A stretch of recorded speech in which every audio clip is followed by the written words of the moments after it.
bonjour tout le monde, Sylvain Raymond pour RPM. Ce que vous venez de voir à fond de train sur la route, c'est la nouvelle BMW M5 2025. Cette année, on l'offre sous forme de berline 4 portes, également la familiale baptisée la Touring qui débarque en Amérique du Nord et au Canada pour la première fois de son histoire.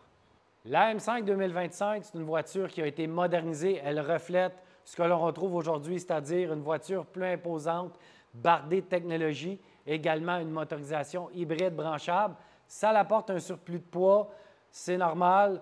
La M5, bien connue, elle est sur nos routes depuis plus de 40 ans. En fait, la première génération, la E28, a été introduite en 1984. Elle en a fait du chemin. Dans le cas de la familiale, 3 générations seulement. La berline, elle, en est à sa 7e génération. La plus récente génération dispose certainement du design le plus extraverti, le plus agressif de toute son histoire. Ça se traduit à l'avant par une large grille et plusieurs éléments en forme de trapèze, que ce soit les prises d'air ou la pièce qui est située directement sous la grille. Une attention a été portée à l'illumination, en fait. J'aime bien la bande que l'on retrouve tout autour de la grille qui s'illumine d'un blanc en soirée. Ça apporte une belle touche au véhicule. De côté, bien entendu, on retrouve d'imposantes sections. Dans le cas de la berline, on a voulu ajouter l'aspect d'un coupé. La familiale, bien entendu, est différente avec son haillon et son toit qui penchent également vers l'arrière. À l'arrière, ce qui démarque la M5, c'est bien entendu son échappement quadruple. On le retrouve depuis des années. C'est le cas à nouveau de cette génération et même en 2024, l'effet est toujours réussi. À l'intérieur, on est resté assez sobre malgré tout. On a une instrumentation entièrement numérique, donc c'est 2 écrans qui sont joints. L'instrumentation est tout juste à droite, tout ce qui permet de contrôler le véhicule et le système d'infodivertissement. On retrouve également un affichage tête haute qui est bardé d'informations, peut-être un peu trop à mon avis. J'ai l'impression que ça nous déconcentre un peu sur la route, mais on pourrait personnaliser, paramétrer les informations qu'on y retrouve. Ne cherchez pas les buses de ventilation, elles sont intégrées très finement. En fait, elles sont pratiquement invisibles. J'aime beaucoup l'idée, ça apporte une sobriété supérieure à l'intérieur. C'est mieux ici que dans le cas des nouveautés de Mercedes qui misent sur des imposantes buses. On a l'impression que ça habille un peu trop le tableau de bord. Belle touche également avec la bande lumineuse qui traverse tout l'intérieur et le tableau de bord. Les couleurs principales sont bien entendu le rouge et le bleu, typique AM. Par contre, c'est peut-être le seul élément que je trouve un petit peu trop bling-bling à l'intérieur. C'est un peu trop présent, surtout en soirée. J'ai souvent fait le reproche aux véhicules Audi de la gamme RS dans le passé d'être un petit peu trop sobre à l'intérieur. On n'a pas l'impression qu'on est à bord des véhicules les plus performants de la gamme. BMW a mieux dosé le tout. On retrouve une panoplie de commandes rouges et ces commandes, ce sont celles qui permettent de personnaliser ou de contrôler les différents niveaux de performance de la voiture. Donc, ça ajoute un bel aspect. On a l'impression vraiment d'être à bord d'une voiture sport qui reprend les composantes d'un bolide. Ça ne manque pas d'apporter une belle touche et surtout, et ça démontre à vos passagers qu'on est à bord de la plus bestiale des séries 5. Côté mécanique, une seule motorisation. On a à la base un moteur V8 de 4,4 litres qui déploie à lui seul 577 chevaux. On retrouve un moteur électrique entre le moteur thermique et la transmission. Ce dernier ajoute 194 chevaux supplémentaires.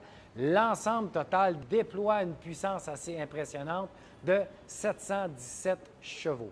Dans le plancher, on retrouve une batterie haute tension de 14,8 kWh qui permet, selon l'EPA, une autonomie de 40 km.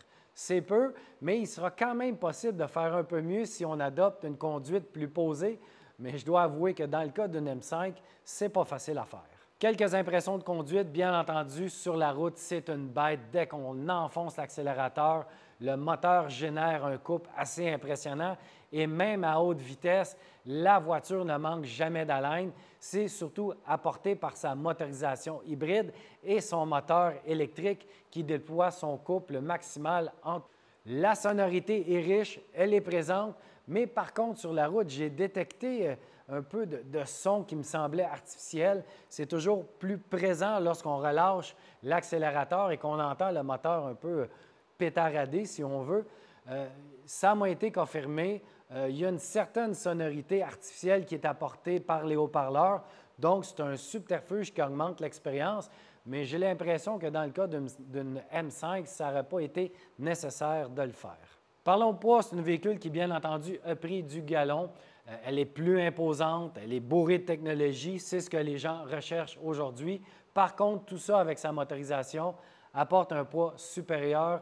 Elle pèse 2435 kg. Pour vous donner une idée, la M5 en 2004 pesait 1830 kg. Donc, on est loin de la petite M5 de l'époque qui, aujourd'hui, on pourrait dire qu'elle a les dimensions de la M3. Bien entendu, c'est ce que les gens ont remarqué lorsqu'on a dévoilé les spécifications techniques de la voiture.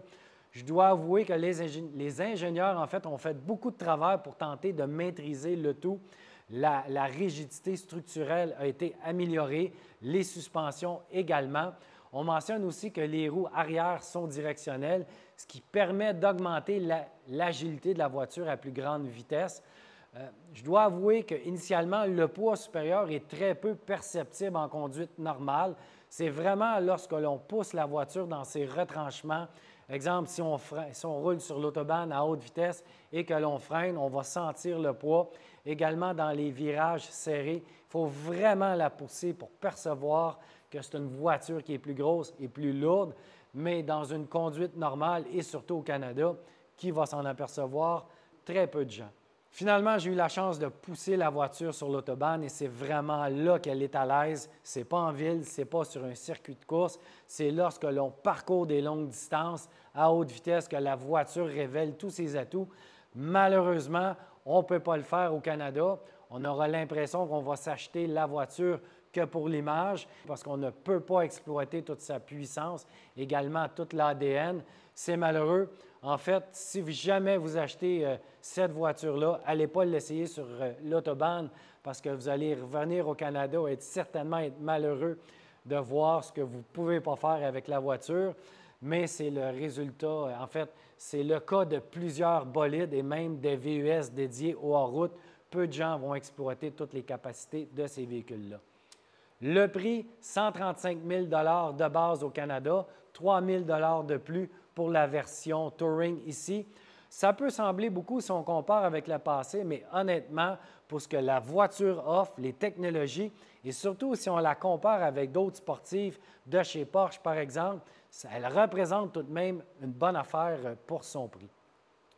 Bien entendu, c'est une voiture qu'on va suivre chez RPM. On la met en évaluation pour le moment parce qu'elle a beaucoup de technologie. On a besoin de prendre du recul, d'évaluer sa fiabilité avant de vous la recommander.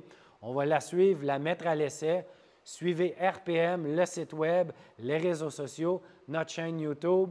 Vous pouvez vous rendre sur la page BMW Série 5 et trouver tous nos contenus qu'on a sur la voiture.